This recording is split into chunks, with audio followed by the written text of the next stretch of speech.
Bueno, señores, continuamos ahora vamos con una entrevista súper interesante. Vamos a hablar de justicia. Una mujer que se ha destacado, una mujer brillante de la justicia dominicana. A mí es un placer presentar a Rosalba Ramos, que es la fiscal del Distrito Nacional, que está con nosotros temprano en la mañana. Bienvenida. Buenos días. Con todo el respeto de la magistrada, ¿sí? Brillante y hermosa. Sí, ay. Buenos días. Porque es una reiteración. Sí. Muy buenos días, gracias por esta oportunidad de estar aquí en este programa número 1 en la mañana.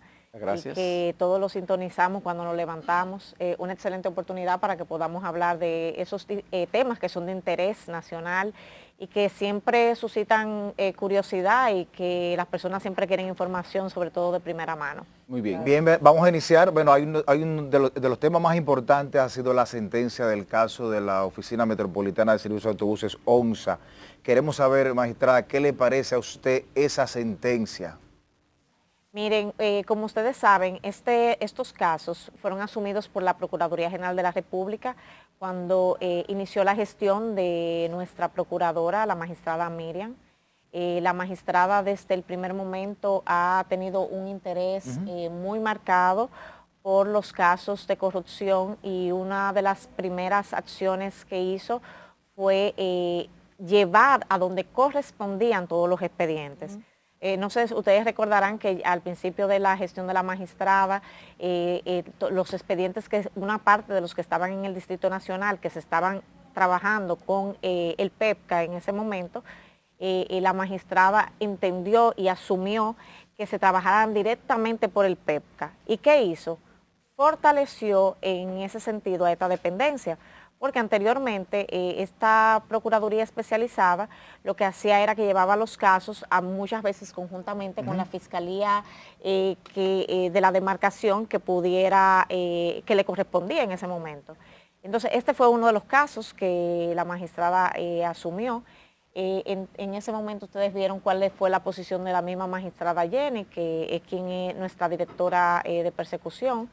Entendemos que se harán tomarán las vías del lugar, porque que son los recursos. Sí, para la apelación. Sí. Claro, por la decisión que se tomó en ese momento. Magistrada, sin embargo, los familiares no están de acuerdo con esta decisión. También algunos abogados del fenecido, de la familia del fenecido Junior Ramírez, incluso la han acusado a usted en todo el proceso de ocultamiento de pruebas y todo eso, incluso hasta se querellaron contra usted. Sí, es así. Yo siempre he mantenido una actitud muy abierta y de comunicación en su momento cuando el expediente estuvo en el Distrito Nacional con la familia. Sin embargo, ellos sí tuvieron cuestionamientos, se querellaron, pero eso se dilucidó y quedó donde correspondía. Siempre he asumido que no necesariamente las partes estén contentas con el trabajo que se realiza, porque muchas veces quieren un resultado distinto. Sin embargo, nosotros estamos obligados a lo que la ley establece y también a las pruebas que encontramos en determinados procesos. Ese fue un caso que se investigó de manera muy responsable por un personal de primera clase, realmente los mejores fiscales que estaban en el Distrito Nacional en ese momento, de primera línea, y una demostración de eso es que fueron muchos de estos fiscales los que luego fueron trasladados al PEPCA, lo que implica que ya se ve que eran de los fiscales que estaban más calificados. Magistrada, pero dice el hermano de Junior que la arma homicida nunca apareció, sino que hubo un arma que era propiedad de Argenis y que tenía su permiso. Miren, que la arma homicida nunca apareció. Miren, yo quisiera mejor que habláramos de otros temas, porque el tema de Junior implicaría meterme en un expediente que ya está en la Procuraduría. Y por respeto a las personas que están manejando el proceso en este momento, lo ideal es que cualquier duda que la población pueda tener en este sentido, y que incluso los mismos familiares del señor Junior puedan entonces hacerlo con quien está manejando el expediente. Claro. Porque uno lo puede hacer con muy buena fe, pero también puede malinterpretar algunas cosas. Muy bien. Yo quiero ir a un tema, magistrada, que A mí me llama mucho la curiosidad. Desde que inició esta gestión encabezada por doña Miriam Germán, hemos visto expediente más expediente, todo el océano colocado en el órgano judicial, en el Ministerio Público, investigaciones, investigaciones, investigaciones. ¿Tiene el brazo ejecutor el Ministerio Público para poder atender con eficiencia, con eficacia todos estos casos y llevarlos a una sentencia? Porque después que el Ministerio Público presenta un caso, se supone que lo que quiere es una sentencia judicial de lo que sea, 20, 30, tantos años. Entonces, ¿tiene la fuerza y el presupuesto les rinde para poder abrir todos estos casos al mismo tiempo? Miren, siempre las diferentes instituciones se manejan con cierto déficit. A veces lo más importante es que ese déficit no se refleje de una manera tan avasallante en la función que se está desempeñando. Yo les voy a hablar, por ejemplo, en el caso de la Fiscalía del Distrito Nacional. Sí. La Fiscalía del Distrito maneja un aproximado de entre 35 a 37 mil casos por año. La mayor cantidad de casos que manejamos tiene que ver con drogas. Siempre en la medida... 35 a 37 mil casos mucho. en un año. Y el personal seguro limitado. Por supuesto. Pero, por ejemplo, nosotros tenemos las fiscalías comunitarias que a través de las mismas la ciudadanía se siente más cerca de la fiscalía porque recibe un servicio que no tiene que movilizarse tan lejos de sus hogares como para poder denunciar violencia de género, que es una de las cosas que más nos preocupan, ya sea un robo, ya sea tal vez una estafa, una amenaza. Entonces, a veces surgen en la medida en la que también nos vamos siendo más ambiciosos en el aspecto de que queremos profundizar en las investigaciones, van surgiendo las necesidades de más personal. Hay uno de los delitos que está teniendo mucho auge, que es lo que tiene que ver con alta tecnología. El Bitcoin y esas cosas. Específicamente ese tipo de estafas que son a través de las redes sociales. También a veces la clonación, pero a nosotros lo que más nos preocupa es sobre todo lo que tiene que ver con el sexting, lo que tiene que ver con la extorsión, lo que tiene que ver con las estafas por las redes sociales, porque hay mucho dinero en este tipo de estafa, pero sobre todo que las personas se cansan, porque el proceso de investigación, donde lo llevamos conjuntamente con el DICAT, lleva un procedimiento muy largo, técnico, ¿verdad? Pero la mayoría de veces también son personas que están en la cárcel los que cometen estos delitos. Entonces, así es. ¿qué hago yo llevando un proceso judicial? Y es una pregunta, ¿qué hago yo llevando un proceso judicial para alguien que está preso? ¿Cuál es la necesidad? ¿Por qué yo lo llevaría? Me estafaron en redes sociales, pero el que me estafó está en la cárcel.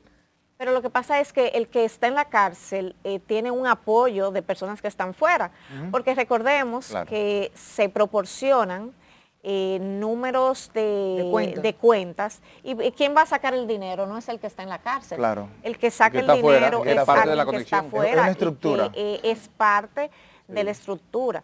Entonces, al final se vuelve un negocio muy lucrativo, en el aspecto de que si usted no es perseguido y usted se ve que en un mes usted puede lograr sumas considerables, dependiendo cuál sea la magnitud de los fraudes manejados, y no tiene ni siquiera una llamada de la fiscalía, y si apenas la tuviera, no pasa de una vista de conciliación, es decir, que en su récord todo queda totalmente limpio, es un negocio lucrativo, porque no conlleva ningún tipo de esfuerzo.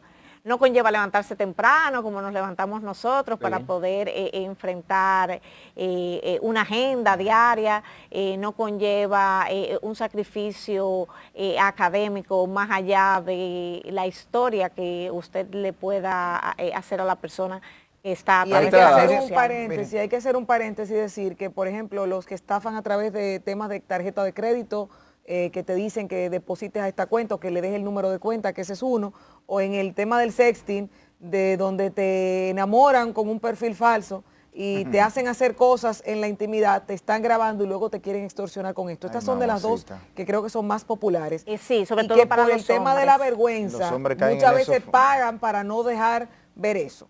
El 90% de las víctimas que tienen que ver con la extorsión son hombres. Sí. Hombres. Sí, Hay claro. más El 90%, porque es el que está más propenso a llevar tal vez algún tipo de dinámica por Le las ponen redes una mujer sociales. bella en una foto y él se vuelve loco, ¿verdad? Empieza a Y mandar. está hablando con un... Magistrada. Sí, o un homosexual. Pero casi siempre No, con otro hombre, esas perfectamente. estructuras, Sí. magistrada, no están radicadas en la República Dominicana, ¿o sí? Muchas sí, Sí. en la gran mayoría. Ajá. Ah, ok. En Lo que- Santiago había una miren, fábrica de vamos eso. a estar claros de algo. Las redes sociales hacen que el lugar donde te encuentres sea irrelevante, cuando tú puedes llegar a la víctima. Lo que tú necesitas es tener el idioma que te sirva como un instrumento para poderte comunicar con la persona que tú quieres extorsionar o estafar. Y en este caso en particular, tú tienes que tener un buen dominio del idioma para poder saber cómo lo vas a envolver. No se convierte en Yo una se barrera. lo digo por la cuestión de la jurisdicción. Hay países que quizás esto no constituye un delito, ¿o sí? En la mayoría de los países constituye un delito, Ok. porque si hay algo para lo cual la mayoría de los países se han unido, es en el entendido de que las redes sociales son un peligro. Cuando son mal usadas, como un cuchillo tú lo puedes utilizar para comer, pero lo puedes utilizar para matar a alguien. Magistrada, Eh, ¿en qué está el caso de Orlando Jorge Mera? Ese caso, el caso del ministro, ya nosotros estamos a ley de días para presentar la acusación. Ajá. Sí. Qué bueno. Estamos ¿Juicio ya preliminar? para No, la la acusación. audiencia preliminar. Sí. Sí. Ya lo que nosotros vamos a presentar en nuestro acto conclusivo. Ah, pero muy bien. Lo que estamos ya es en la curva final de la investigación. ¿Puede saber algo, Yo magistrada? sé que es un caso, ¿Se puede adelantar algo? por el momento no. Ya cuando llegue el momento de que depositemos La acusación. la acusación, ya ustedes podrán tener... ¿Cuándo más se va a hacer? ¿Ya tiene fechas para hacerlo? días, es cuestión Días. de que ya terminemos de darle forma a algunas cuestiones. Mire, magistrada, Ok.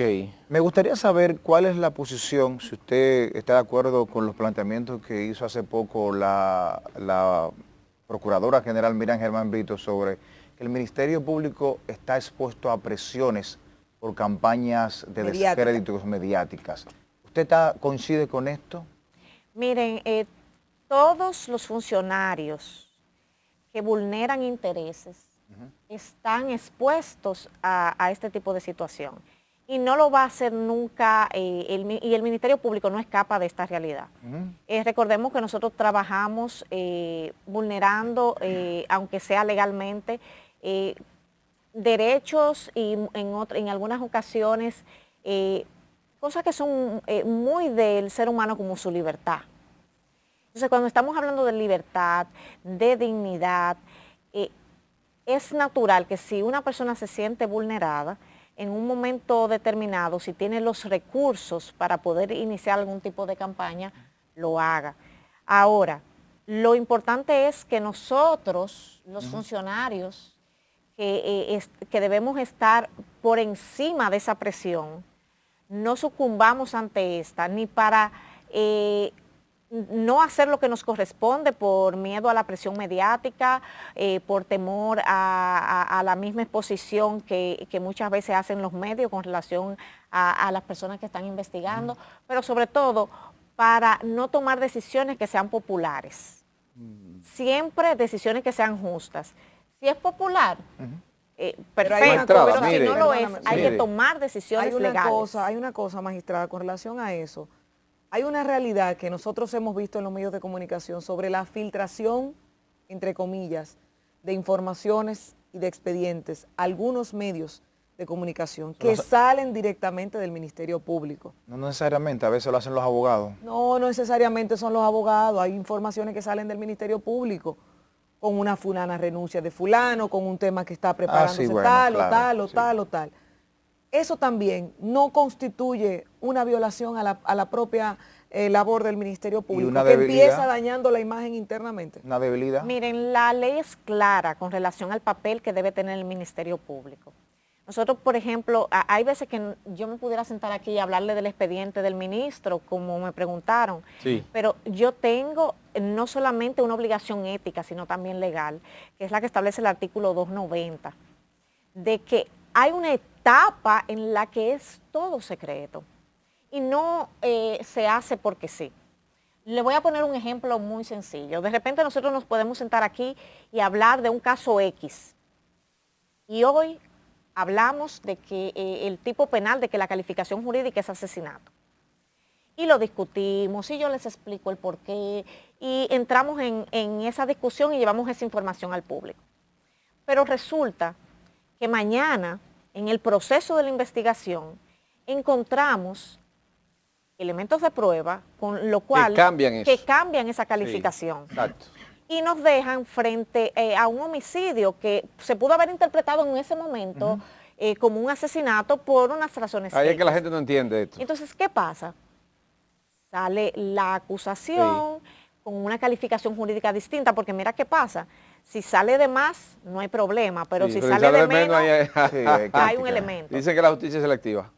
Entonces, viene el cuestionamiento, vienen las teorías de la conspiración. ¿Qué le pasó a la magistrada? Porque ella dijo que era asesinato, se vendió, le dieron, es amiga de fulano, es amigo. Entonces, eso daña la investigación. Magistrada, y lleva a los tribunales una discusión que no es jurídica.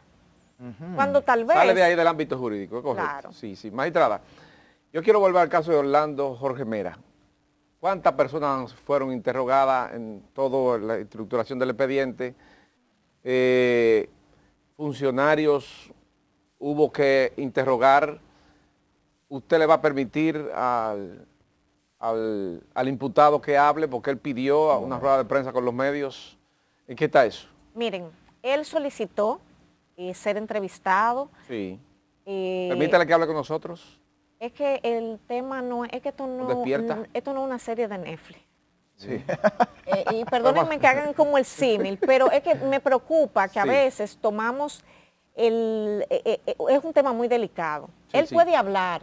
¿Y cómo lo puede hacer? Va a su audiencia y de repente los medios lo abordan, le hacen unas preguntas específicas y él responde. Ahora, lo que no está en la ley es que él tenga el derecho de ir a un programa de televisión, que un programa de televisión entre a uno de los 300 carcelarios. Él en estrado puede hablar. Claro que y lo sí, pueden grabar los medios. Y en los pasillos, sí, claro. Pero eso sería un precedente preocupante. Funesto. Claro. Funesto. Sí. Porque entonces vamos a convertir las el cárceles... mensaje que se le da a los demás casos también. Correcto. ¿Cuántos fueron interrogados entonces, magistrada? Muchas personas nos han se le han acercado.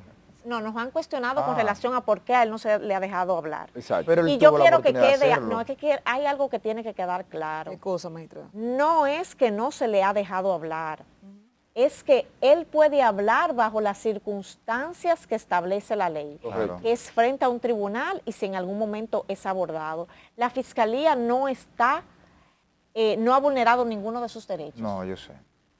Magistrada, perdón, Loreti, que no me contestó. ¿Cuántas fueron interrogadas para la instrumentación del expediente? Personas. Todas las que fueron necesarias. Lo que pasa es que a veces establecer un número, pero sí, luego de que se interrogaron a las personas que podían darnos información que era pertinente, se escogieron a las que nos podían brindar luz para que fueran testigos dentro del tribunal. Hace un año aproximado, creo que usted denunció una situación de acoso laboral. Sí, así fue. Así fue con el titular Juan Medina. Con el inspector. El inspector Juan Medina. Fue suspendido. Según la información vertida a los medios de comunicación, lo encontraron hurgando en una oficina que no correspondía, en un horario que no correspondía. Eso es lo que se dijo. ¿Qué opinión le merece esta suspensión del señor Juan Medina? En efecto... fue nombrado en otro cargo ya. Sí. En efecto, yo le puse una denuncia de acoso laboral, de la cual no he recibido ningún tipo de respuesta. O sea, usted puso una denuncia siendo fiscal y no recibió respuesta. No he recibido respuesta. Caray, ¿qué esperamos al pueblo entonces? Pero yo en ese sentido, como no tengo ningún tipo de información con relación a qué versó con la suspensión del ex inspector, ni cuáles fueron las circunstancias, sino que todo lo que me enteré fue en la prensa, entiendo que no tengo toda la información como para poder referirme. ¿El acoso que usted se refería era la presión en el trabajo? No, miren, hay una cosa que nosotros los fiscales tenemos que saber. Yo estoy abierta a que se me cuestione, a que se me investigue, a que se hurgue dentro de cualquiera de mis actuaciones, incluso hasta personales. ¿Sí? Porque estoy segura que como funcionaria que soy, en el momento que acepté el cargo, acepté estas posibilidades. Ahora, una cosa es desde el plano del objetivo y otra cosa es desde el plano de la persecución y desde el hostigamiento. Y en aquel momento hice las denuncias del lugar porque entendía que fue bajo esa base. Incluso una consecuencia de lo que podemos ver en el día de hoy es que yo sigo en el cargo y que no ha pasado ¿Hasta cuándo nada. dura, magistrada, usted? Y yo fui designada hasta el 21 de septiembre de este año. De este año, en Exacto. septiembre se va ahora.